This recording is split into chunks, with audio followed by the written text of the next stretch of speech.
जीटीवी में मुजाहिद वेलवी आपको खुशामदीद करता है। और एक बार फिर बदकिस्मती से ज़िमनी इलेक्शन यानी केपी और पंजाब के जो है वो सुप्रीम कोर्ट में पहुंच गए। लाहौर हाई कोर्ट के बाद अब सुप्रीम कोर्ट ने ज़िमनी इलेक्शन के हवाले से अपनी ऑब्जर्वेशन में कहा है कि 90 रोज़ के अंदर आर्टिकल 224 के तहत इंतखाबात कराना ज़रूरी है। जी हाँ, पंजाब के मिजाज के बारे में सुप्रीम कोर्ट ने खुद नोटिस लिया और कहा कि आर्टिकल 24 से कराना है। और उन्होंने ये भी कहा क्योंकि ऑलरेडी 3 हफ्ते गुजर चुके हैं असम्बलियों के डिज़ोल्व के बाद कि अदालत के पास वक्त कम है, ज़िमनी इंतखाबात का वक्त जा रहा है। 20 दिन गुजर गए हैं, 90 दिन में इलेक्शन होंगे, उसका पूरा प्रोसेस भी होगा। और सुप्रीम कोर्ट के ने ये भी कहा कि आइन की खिलाफ वर्जी बर्दाश्त नहीं की जाएगी। सुप्रीम कोर्ट ने साथ ही पीडीएम यानी हुकूमत में शामिल तमाम पार्टियों को भी नोटिस जारी कर दिए हैं।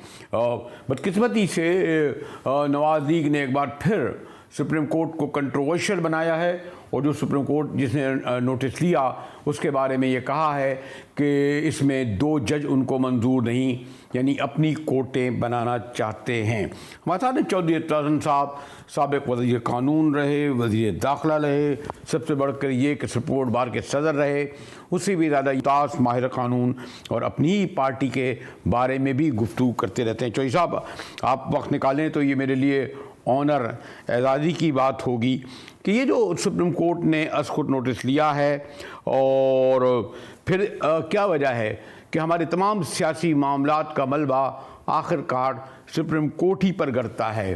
पर ये पॉलिटिकल पार्टीज़ क्यों हैं? हुकूमत उनका क्या जवाब है? पार्लियामेंट का क्या जवाब है? चौधरी साहब, अगर सब फैसले सुप्रीम कोर्ट ही करें।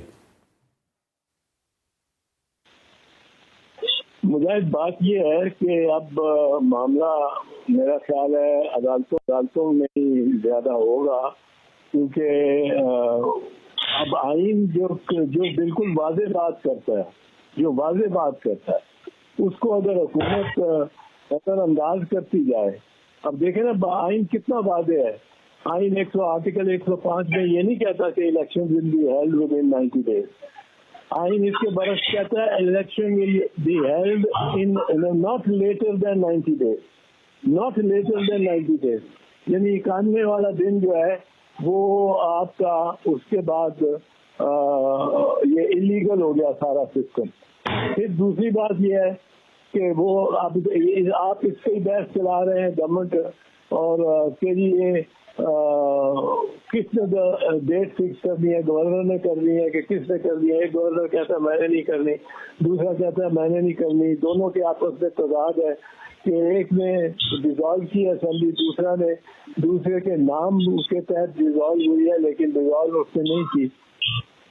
अब उस पे एक नया तनाज़ा शुरू कर दिया है और गवर्नमेंट चाह रही है कि ये किसी तरह, और खासकर मुस्लिम लीग नवाज ये चाह रही है और पीडीएम के ये किसी तरह ये डिले हो जाए। इलेक्शन डिले नहीं हो सकते, वरना सारा निज़ाम इलीगल हो जाता है। सारा निज़ाम कंप्लीट पंजाब का इलीगल हो जाएगा, खैबर पख्तूनख्वा का। 60% पाकिस्तान बिल्कुल ला कानूनियत की जद में होगा अगर 90 दिन से आगे गुजरे। और आपने टाइम देना है, एक शेड्यूल देना है, जिस शेड्यूल में आप लेट से 2 या 3 दिन नॉमिनेशन पेपर कागजात नामजदगी के लिए रख रहे हैं, फिर उनकी छानबीन के लिए 1 आध 2 दिन रख रहे हैं हर हल्के में, फिर उनकी छानबीन के बाद वो अपीलें जो एक्सेप्ट हो गई उनके खिलाफ या रिजेक्ट हुई अपीलों के लिए रखनी है। एक अपील तो होनी है, ये 1 हफ्ता या 8-9 दिन तो इसमें ही गुजर जाते हैं। फिर आपने कोई रिटें हो जाएंगी, कोई कुछ हो जाएंगे, बाय स्टे ऑर्डर आ जाएंगे। फिर आपने सिंबल अलॉट करने हैं, वो अलॉट करने के लिए क्योंकि इंडिपेंडेंट होंगे, पार्टियों के तो होते हैं सिंबल, पर इंडिपेंडेंट के सिंबल लेने होंगे। फिर आपने टाइम देना होगा एक इलेक्शन कैंपेन के लिए, वो 3-3.5 हफ्ते मिलता है, इसमें से निकलता है। वो आप उसको कम कर सकते हैं ज्यादा से ज्यादा, कि 2 हफ्ते आप काम कर लें, 1 हफ्ता कम कर लें कैंपेन का। और ये आप फिर लेकिन वो शेड्यूल सारा देना तो चीफ इलेक्शन कमिश्नर का काम है। अब चीफ इलेक्शन कमिश्नर पर बुनियादी और इलेक्शन कमीशन पर बुनियादी बार है इलेक्शन कराने का, जिम्मेदारी उनकी है कि वो करें। और अगर गवर्नर कोई डेट नहीं देता तो chief election commissioner under article 218 clause 3 बिल्कुल मजाज है खुद डेट देने का, और उसकी ड्यूटी होगी क्योंकि उसने सारे इलेक्शन कराने हैं। और वो जब भी जनरल इलेक्शन होता है, वो सूबाई असेंबली में हो या कौमी असेंबली में हो, जिसमें पूरा हाउस, पूरा ईवान जिस इलेक्शन में रिकॉन्स्टिट्यूट हो रहा हो, फिर से नया बन रहा हो, उसको जनरल इलेक्शन कहते हैं। आइन में भी तो general election to the national assembly और any of the provincial assembly, ये कहता है। जनरल इलेक्शन से ये मुराद नहीं कि सारी असेंबली तलीन हो, डिजॉल्व हो और इकट्ठी एक ही दिन उनकी सबकी इलेक्शन हो रहा हो, ये नहीं। वो हादसा होता रहा है कि सारी असेंबलियां डिजॉल्व कर दी मार्शल लॉ लगा के परवेज मुशर्रफ में या जियाउल हक में, और फिर सारी उनको एक ही दिन इलेक्शन करा दिया एक ही शेड्यूल से। तो ये अब ये नहीं, ये मुमकिन नहीं है। अब 2 सूबे बिल्कुल बगैर हुकूमत के होंगे 90 दिन के बाद, अगर 90 दिन में इलेक्शन और फिर 21 दिन भी जबरन आइन कहता है। क्योंकि आपको याद होगा याया खान ने पहले वो पार्लियामेंट नहीं बुलाता था, पहले इलेक्शन नहीं कराता था, मुलतवी किया उसने इलेक्शन बार बार, फिर वो इलेक्शन हो गया तो पार्लियामेंट नहीं बुलाता था, जिस पे असल में आके पाकिस्तान टूटा और पाकिस्तान मशरकी पाकिस्तानी बांग्लादेश बन के अलहदा हो गए।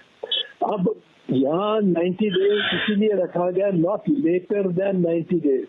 और फिर जब गवर्नमेंट फॉर्मेशन का है कि पार्लियामेंट को तो आइन कहता है पार्लियामेंट शैल मीट। आपका ना दुरुस्त है कि इलेक्शन या वक्त पर ना हो तो बड़ा बुहरान खड़ा होता है, आपने बांग्लादेश की मिसाल भी दी। लेकिन आज जैसे सुप्रीम कोर्ट के चीफ जस्टिस ने ये कहा है कि वक्त गुजर रहा है, लेकिन जो आपको नहीं लगता कि इसमें भी वक्त गुजर रहा है? पीडीएम की तमाम पार्टियों ने नोटिस दिया है, वो पॉलिटिकल पार्टियां आएंगी, अपने लॉयर लाएंगी, दलाइल होंगे, हुज्जत होगी, तो इसमें और निकल जाएगा 2, 1, 3 हफ्ते, ये जो 90 दिन की बात आप कर रहे हैं। मेरा भी ख्याल तवील होंगे, ना होने चाहिए, ना सुप्रीम कोर्ट को ये चाहिए। ये बड़ा क्लियर केस मैटर है। इस पे मुझे ये भी नहीं समझ आती कि पीडीएम को क्या शौक है। बड़ी बात है, मैं ये मानने को तैयार नहीं हूँ, मैं ये नहीं मानने को तैयार कि 10 दिन बढ़ाया जा सकता है, तो बड़ी बात है 10 दिन जो बढ़ जाए।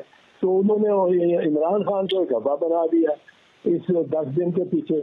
और क्योंकि पंजाब में और केपीके में हुकूमत नहीं होगी 90 दिन बाद, कोई हुकूमत नहीं होगी, कोई हुक्मरानी नहीं होगी, और जो अगर बैठे रहेंगे तजावज करके ये निगरान, तो ये इलीगल होंगे। तो अब ये तो नहीं सुप्रीम कोर्ट देख सकता। तो सुप्रीम कोर्ट मेरा ख्याल है फिर भी बड़ी जल्दी में फैसला करेगा, और मेरे ख्याल में इम्कान ये है कि सुप्रीम कोर्ट फिर चीफ इलेक्शन कमिश्नर को कहे कि आज रात बैठ के आप कल तक शेड्यूल दें सारी पंजाब असेंबली का भी और केपीके की असेंबली का भी और उनकी इलेक्शन का। और ज्यादा से ज्यादा अगर आप कोई स्क्वीज कर सकते हैं तो जो इलेक्शनियरिंग का पीरियड है वो कोई 4 हफ्ते या कोई 4.25 हफ्ते बन जाते हैं, वो अगर आप उसको निकाल दें कोई 32 दिन, उसको शॉर्ट कर दे, 28 दिन कर दे, 26 दिन कर दे, तो उसका नुकसान पॉलिटिकल पार्टीज को ही होगा। पर वो ये कर सकेगा फिर 90 दिन के अंदर रहने के लिए जितना इसको टूल देंगी पीडीएम भी, मेरा ख्याल है उतना अपना नुकसान करेगी, क्योंकि वो इलेक्शनियरिंग का प्रोसेस पीरियड कम हो जाएगा। वो जबान जो है, जो हिदायत है आइन की कि नॉट लेटर देन 90 डेज, यानी 91 दिन नहीं हो सकते, ये आइन कहता है 91 दिन नहीं कर सकते। तो इस वजह से ये इलेक्शन मेरा ख्याल है सुप्रीम कोर्ट इसका एहसास करेगा और जल्दी। तो चौधरी साहब, आप मुमताज़ माहिर कानून तो हैं ही, लेकिन 4 दहाई से ज़्यादा आपको सियासत का तजर्बा है, बल्कि इससे भी ज़्यादा। अगर ये ज़िमनी इंतखाबात के सिलसिले में मैं लफ्ज़ भागने का या फ़रार होने का इस्तेमाल नहीं करना चाहता, तो ये जो अगस्त में 6 माह बाद आम इंतखाबात कराने के ये पाबंद हैं, तो वो भी आगे बढ़ सकते हैं। और हज़रत मौलाना फजल रहमान पहले ही कह चुके हैं कि मुल्क में जो सियासी या माशी मसाइल हैं या बुरहान है, उसके सबब एक महीने तक भी इलेक्शन, 1 साल तक भी इलेक्शन की डेट बढ़ाई जा सकती है। चौधरी साहब, नहीं, ये नहीं बढ़ा नहीं सकते, बढ़ा नहीं सकते टाइम। सुप्रीम कोर्ट दरगुजर कर सकती है अगर किसी ऐसे वाक़े में ये हो गया हो, जिस तरह सैफुल्ला के केस में कि हाजी सैफुल्ला, या जिस तरह बीबी की शहादत पे पोलिंग डेट आगे बढ़ाई, इलेक्टोरल प्रोसेस चलता रहा, पोलिंग डेट आगे बढ़ाई गई क्योंकि 7-8 दिन बाद पोलिंग होनी थी बीबी की शहादत के, और बहुत गम और गुस्सा और जो आगे लगी हुई थी सारी, वो तो आसिफ जरदारी साहब ने कह दिया कि पाकिस्तान खपे, और वो बड़े हिस्टोरिक वर्ड थे उनके, तो कुछ बचत हो गई, वरना तो बहुत टेम्पर हाई हुए थे। और वो ये सुप्रीम कोर्ट ये नहीं कर सकती। एक आर्टिकल 254 का ये याद रखें, मुजाहिद एक आर्टिकल 254 का हवाला देते हैं अक्सर, और लॉ मिनिस्टर साहब ने भी दिया। आर्टिकल 254 कहता है अगर कोई काम, दुरुस्त काम जायदुल मियाद से आगे हो गया हो, यानी एक्स पोस्ट फैक्टो हो गया हो, तो सुप्रीम कोर्ट उसको कंडोन कर किया जा सकता है, लेकिन ऑथराइज नहीं कर सकती। कंडोन कर सकती है, ऑथराइज नहीं कर सकती कि आप इलीगल एक्ट करें। अदालत को देखो, इलीगल एक्ट को रोकना है, वो किस तरह कह सकती है अदालत के जाओ मैंने आपको इजाजत दी कि आप 120 दिन में कर लें इलेक्शन, चाहे जब आइन कहता है नॉट मोर देन 90 डेज, तो वो अदालत अगर सजावट हो गया हो और किसी पता ही ना लगा हो, उसका निशानदेही किसने ना की हो और सबको इल्म में किसी के ना हो गया हो, और फिर वो उसको रेटिफाई कर सकती है, कंडोन कर सकती है। इलीगैलिटी के लिए बंदे को या गवर्नमेंट को ऑथराइज नहीं कर सकती कि आप इलीगल काम करें। मैं प्राइम मिनिस्टर साहब को सुन रहा था, जो उन्होंने ये इस्तदा किया है पार्टी लीडर कि जो जजेस हमारे रवैया उनको हमारे केसेस उनको ना सुनाए जाए, यानी एक सुप्रीम कोर्ट ना रह गया, 2 सुप्रीम कोर्ट हो गए, एक मुस्लिम लीग नवाज के जजेस और एक मुस्लिम लीग के अलावा जजेस। ये पहले ही बड़ी दरार पड़ी हुई है सुप्रीम कोर्ट में, ये एक नई दरार डाल देंगे। और ये तो मेरा ख्याल है जो इनके हक में जजेस हैं, जिनको ये समझते होंगे कि इनके खिलाफ नहीं है, वो भी नहीं तस्लीम करेंगे, वो भी इसकी मजम्मत करेंगे। ऐसी दरार, इतनी क्लियर दरार, वो कहते हैं जो जजेस हमारे खिलाफ है उनको आगे हमारे केस, ये अजब रवैया है। आप अगर किसी को आइडेंटिफाई करके वो बेंच पे बैठा हो तो आप उसको कह लें, बेशक ये इजाजत देता है कानून, पर आप एक डिवाइड तो तकसीम तो नहीं कर सकते जुडिशरी को कि ये ABCD जो है ये बाएं हाथ खड़े हो, DEFD जो वो बाएं हाथ खड़े हो, ये कि जो ये एक नई तकसीम उन्होंने करने की कोशिश की है। मेरा ख्याल है ऐसी तकसीम नहीं होगी। सब जज सोच के ये देखेंगे कि मुल्क को बहुत बड़ा क्राइसिस है और जितनी जल्दी हल हो उतना बेहतर है, और इलेक्शन एक हल है, और इलेक्शन ऐसे होने चाहिए जो आइन के मुताबिक हो। और आइन अगर कहता है 90 दिन से ज्यादा नहीं, और आइन अगर कहता है 21वें दिन उसके बाद पार्लियामेंट मिलेगी, तो ये आइन के मुताबिक अगर चलेंगे तो बेहतर रहेगा सबके लिए, और जरा गैर मुतनाज़ रहेगा। शुक्रिया चौधरी तहसन। सोहेल है कि चौधरी साहब बड़े पाए के सियासतदान तो हैं, इस पाए के अपनी पार्टी तक से भी गाहे बाहे इख्तलाफात करते रहते हैं, उस पर रद्द-ए-अमल भी सामने आया, लेकिन कानून और आइन के हवाले से एक बहुत बड़ा नाम है। और उनका ये कहना है कि अगर ज़िमनी इलेक्शन 90 दिन के अंदर नहीं कराते तो चीफ इलेक्शन कमिश्नर के ख़िलाफ़ भी तौहीन अदालत की भी और आइन से गद्दारी की उन्हें सज़ा हो सकती है। और चौधरी साहब का ये भी कहना है कि वो नहीं समझते कि ये कार्रवाई ज़्यादा लिंगर ऑन यानी बढ़े।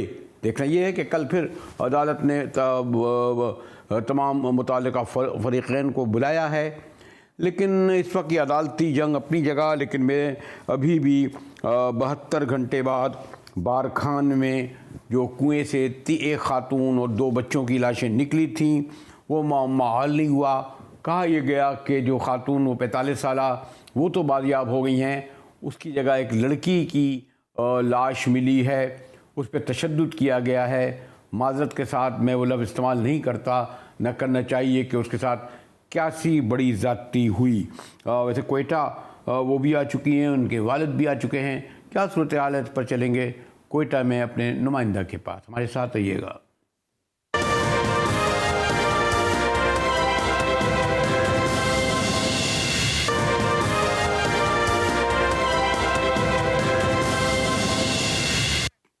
यकीनी तौर पर बलूचिस्तान में जो महरूमी का एहसास है और उससे बढ़कर इस महरूमी के एहसास के सबब वहाँ पर शदीद रद्द-ए-अमल का इज़हार होता रहता है और फिर यकीनन बाहर की क़ुव्वतें भी उससे फ़ायदा उठाती हैं।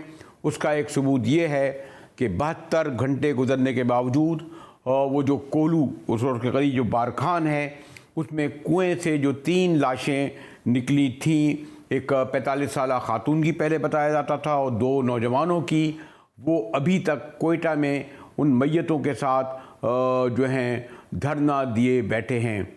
हमारे और आपके मज़हब में, रवायत में, अक़दार में आपको इल्म है कि जैसे ही किसी का इंतकाल हो तो फ़ौरी तौर पर जो है उसकी तदफ़ीन का इंतज़ाम होता है। लेकिन अब ये कहा गया कि वो जो खातून हैं, वो खातून 45 साल वो तो बरामद हो गई, लेकिन एक लड़की की जिसका उम्र 17 साल बताई हमारी पुलिस सर्जन कोयटा ने, वो लाश डेड बॉडी उसके साथ थी।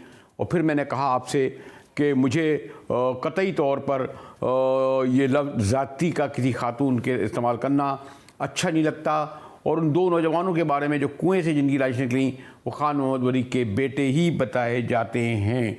कहा यही गया कि वो जो खातून 45 साल हैं जिनके ये बेटे हैं वो कोयटा अब तक लाई जा चुकी हैं, लेकिन अफसोस बदकिस्मती कि इस्लामाबाद में वज़ीर आज़म हों, मरियम बीबी को वो लड़की याद नहीं आ रही, जलसों जुलूसों में इमरान खान याद आ रहा है जिसकी डेड बॉडी जो है वो 3 दिन से मैंने कहा ना वज़ीर आला हाउस बैठी है, ना कोई नून लीगी वहाँ पर गया है, हुकूमती बेहिसी भी जारी है कि वो मुतमईन नहीं कर सके।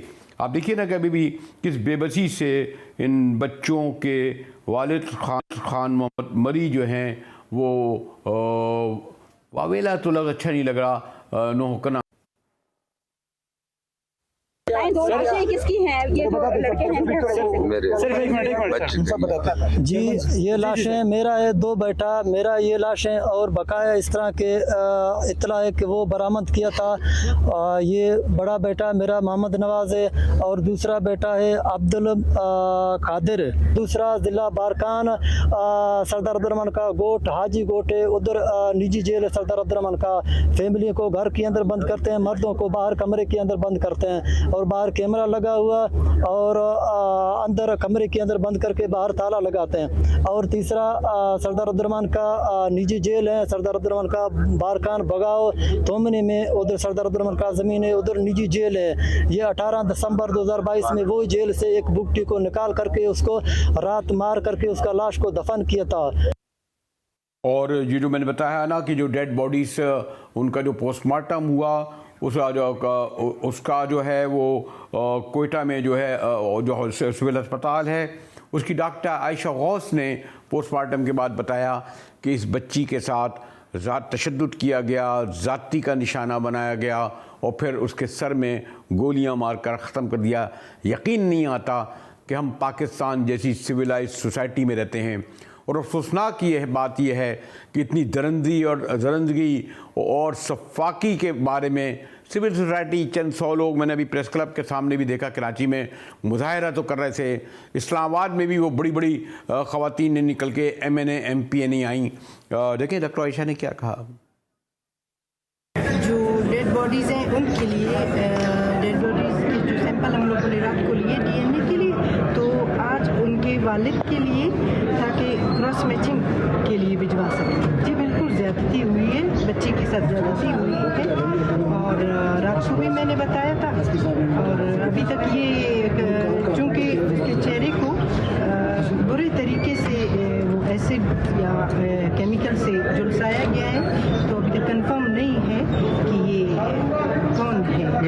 पोस्टमार्टम रिपोर्ट मैं तीनों का बना रही हूँ, एक का मैंने बना लिया है, बाकी 2 मैं बना रही हूँ। शाम तक इंशाल्लाह ताला वो कंप्लीट हो जाएंगे। डीएनए की रिपोर्ट है वो पंजाब फॉरेंसिक साइंस एजेंसी से, उसमें टाइम लग सकता है।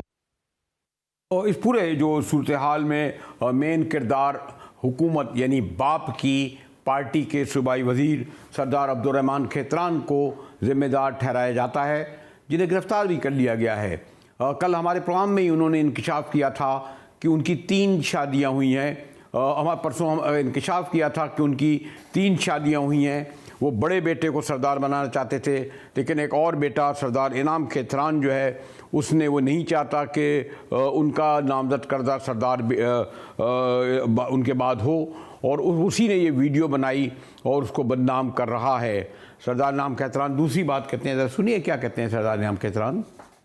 मैं दोबारा से आज ये वीडियो बना रहा हूँ। मुझे बेसिकली जिस चीज़ का डर था वही हो रहा है कि जो हमारी पुलिस है उसको इस्तेमाल किया जा रहा है अपने ज़ाती मफाद के लिए। सरदार अब्दुर्रहमान ने सारा का सारा जो सबूत है उसको मिटाने की कोशिश कर रहा है। जैसे कि आप सब लोगों को पता है, सुबह मैंने एक पोस्ट शेयर की थी कि खान मोहम्मद मरी के बच्चे और बीवी और बेटी बाजियाब हो गई है, शेर मोहम्मद मरी ने बाजियाब की है।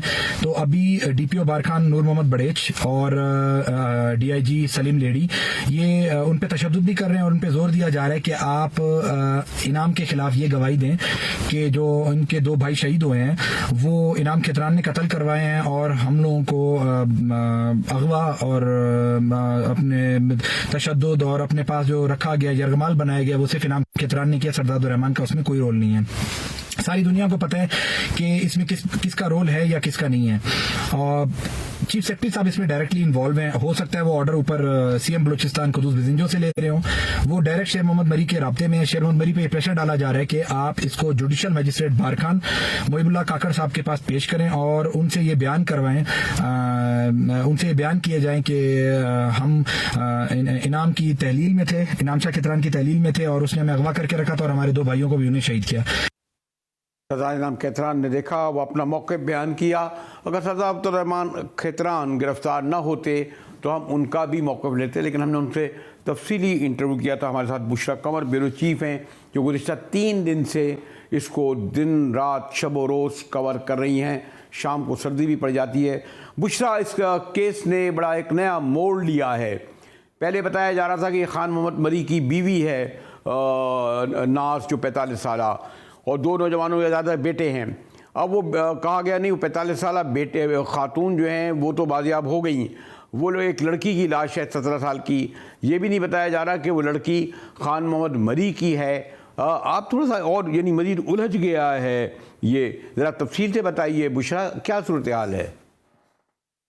देखिए मुजाहिद साहब, सूरत हाल ये है कि कल जिस तरह से यहाँ से खातून की डेड बॉडी को कोयटा के सिविल अस्पताल मुंतकिल किया गया, उसके बाद वहाँ की पुलिस सर्जन आयशा फैज ने उस डेड बॉडी की जब पोस्टमार्टम को मुकम्मल कर लिया तो जीटीवी से उन्होंने खसूसी गुफ्तगू करते हुए बताया कि ये लाश जो है वो नाज जिसका खान मोहम्मद मरी के हवाले से बताया जाता है कि बीवी की लाश होगी, उनकी बीवी की लाश नहीं है, बल्कि ये 17 से 18 साल की किसी जवान लड़की की लाश है जिसके साथ जिनसी ज्यादती और जिनसी तशद्दुद के बाद सर में गोलियां मार के उसकी शनाख्त जो है वो छुपाने के लिए उसके चेहरे और सर पे तेजाब जो है वो फेंका गया, जिसके बाद कहानी ने एक नया रंग जो है वो लेने के बाद ये जाहिर किया जा रहा था कि शायद ये लाश जो है वो खान मोहम्मद मरी की बेटी की हो, क्योंकि उनकी उम्र भी कुछ ऐसी ही बताई जा रही थी।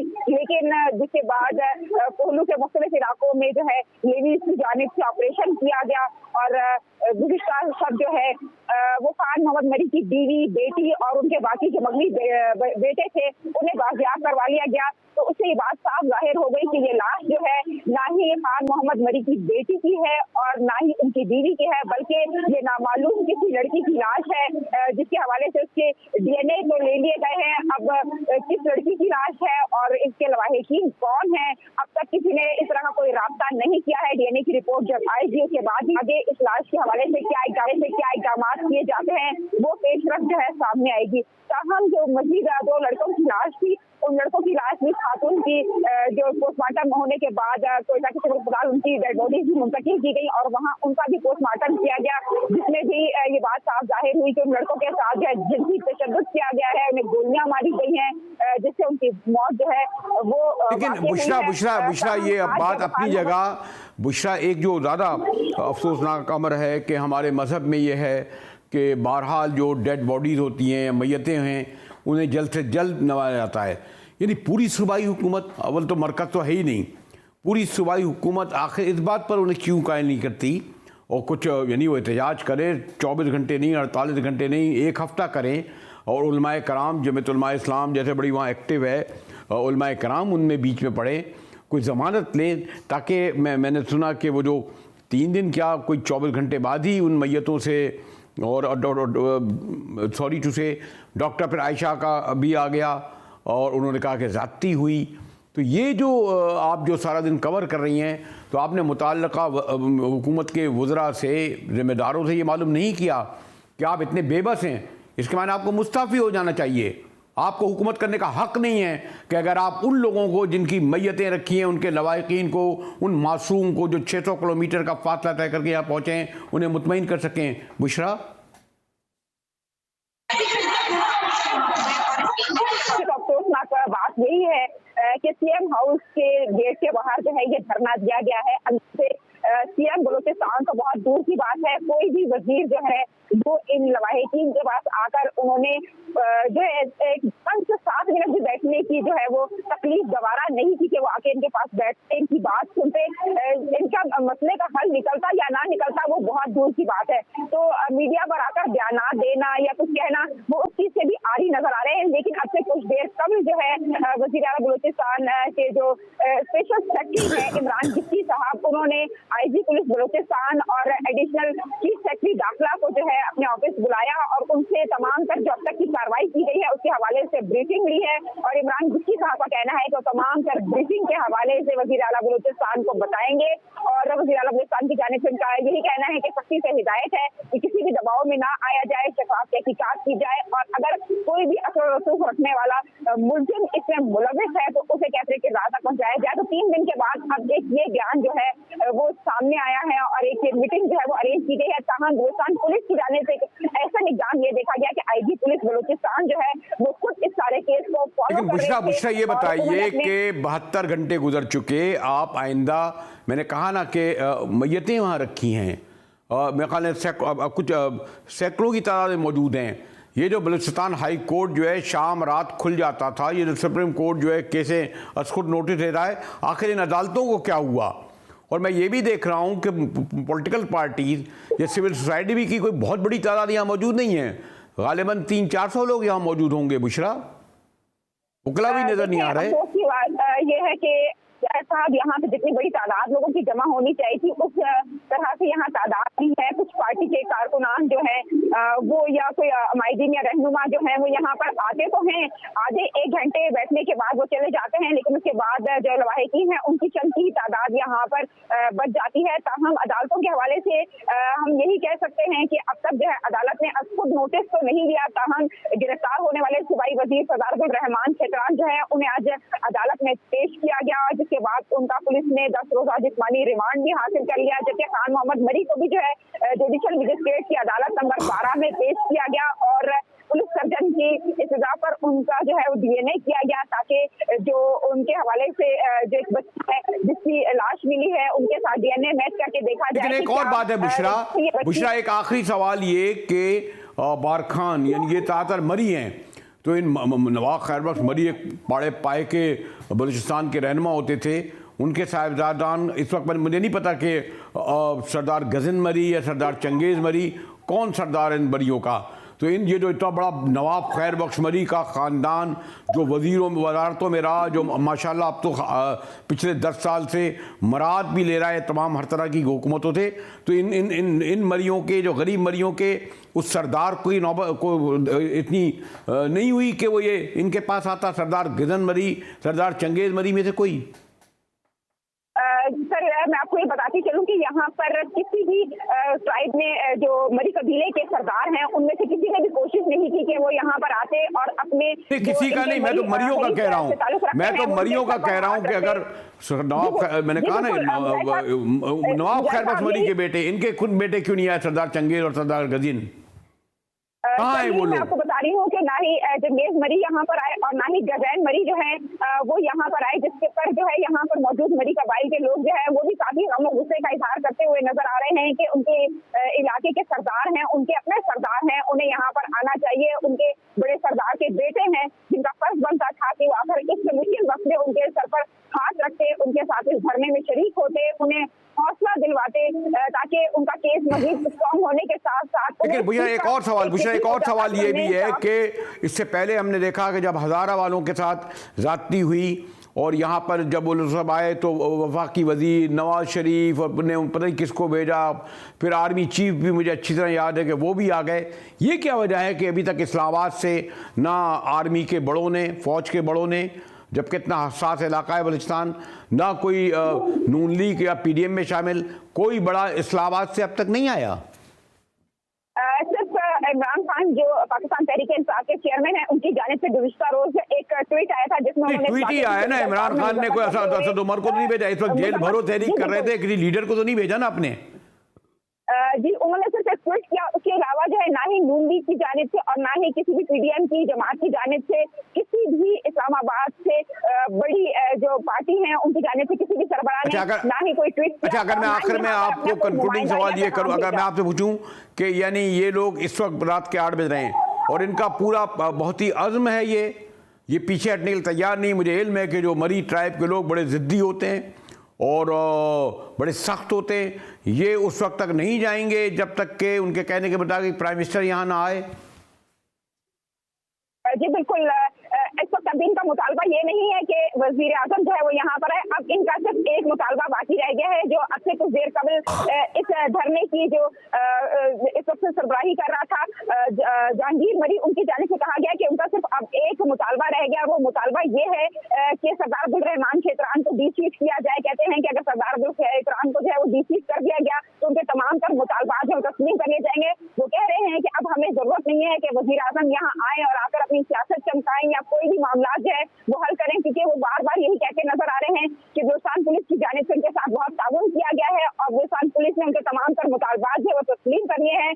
अब वजीर आजम यहाँ आते हैं या नहीं आते या कोई बयान देते हैं या नहीं देते, तो उनकी जानिब से कहा गया है कि उन्हें कोई फर्क भी नहीं पड़ता है। उनका आखिरी जो मुतालबा है अब वो यही रहेगा। और बहुत ही मैंने कहा ना कि इतने सर्द मौसम में गुज़िश्ता 72 घंटे से लम्हा व लम्हा सूरत हाल से आगाह कर रही हैं। और फिर मैं तो यही कहूँगा इस पूरी सूरत हाल के हवाले से कि बहरहाल अब तक बड़ों को, चाहे ट्राइबल हों चाहे हुकूमत के हों, उन्हें मदाखलत करनी थी और कम से कम मैंने कहा जो अपनी हमारी मजहबी रिवायत है उसके तहत ज़रूर उनकी तदफीन का इंतज़ाम करना चाहिए, चाहे धरना वो 1 हफ्ते ही जारी क्यों न रखें। हमारे साथ रहिएगा, मिलते हैं एक ब्रेक के बाद।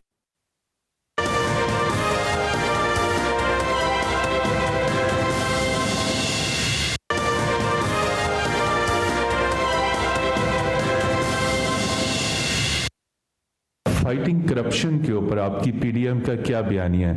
आज भी स्विस, फ्रांस और ब्रिटिश बैंकों में अरबों डॉलर पाकिस्तान के लूटे पड़े हुए हैं और उसमें पाकिस्तान की पास की भी इशराफिया है, मौजूदा इशराफिया भी है।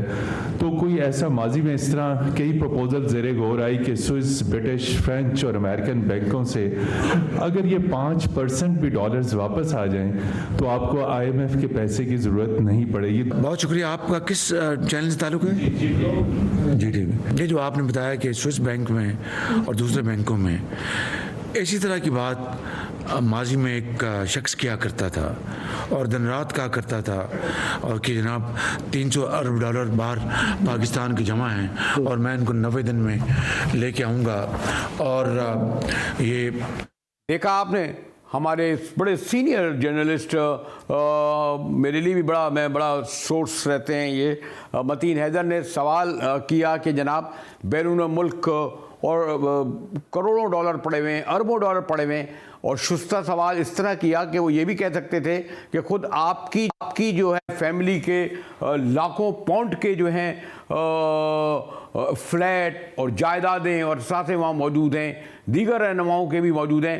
लेकिन मजीद हैदर एक बहुत ही सुलझे हुए बैलेंस सहाफ़ी हैं, इसलिए उन्होंने ये नहीं कहा। और उसके जवाब में वही हस्बे रवायत सवाल हो रहा है प्राइम मिनिस्टर से कि बैरून मुल्क पैसे नहीं लाए जा रहे, वही इमरान खान पे डाल रहे हैं। यानी ये मैं सॉरी टू से कम अज़ कम मुझे नहीं लगता कि उनके साथ अब इस हुकूमत में ऐसे कोई मुशीर उनके करीबी साथी रहे हैं कि उन्हें ये बताया जाए कि ये जो लाखों करोड़ों लोग जो लाखों करोड़ों लोग जो स्क्रीन पर उनको देखते हैं, उनको सुनते हैं, वो उनका एक सेंस भी होता है। वो इतने बेवकूफ़ और अहमक नहीं होते कि किस सवाल का क्या जवाब होना चाहिए। मैं बहुत ही एहतराम के साथ, क्योंकि बहरहाल प्राइम मिनिस्टर हैं शहबाज शरीफ साहब, लेकिन उनके मुशीरों वज़ीरों को ज़रूर कहूँगा कि ऐसी प्रेस कॉन्फ्रेंसों में जब प्राइम मिनिस्टर जवाब दें तो उनकी ज़रूर मदद करें, तावन करें। वेल डन मतीन हैदर, गो के मैंने कहा आप सीनियर जर्नलिस्ट हैं और हमेशा आप बहुत ही तवादुन के साथ रिपोर्टें ही भेजते हैं और जवाब भी करते हैं। लेकिन मैंने सोचा कि अपने प्रोग्राम में चलते चलते मतीन हैदर की इस जुर्रताना और बड़ा इंटेलिजेंट क्वेश्चन का ज़रूर जो कल उन्होंने किया आपको, इसी के साथ ही GTV से मुजाहिर बिल्ली को इजाज़त दीजिए।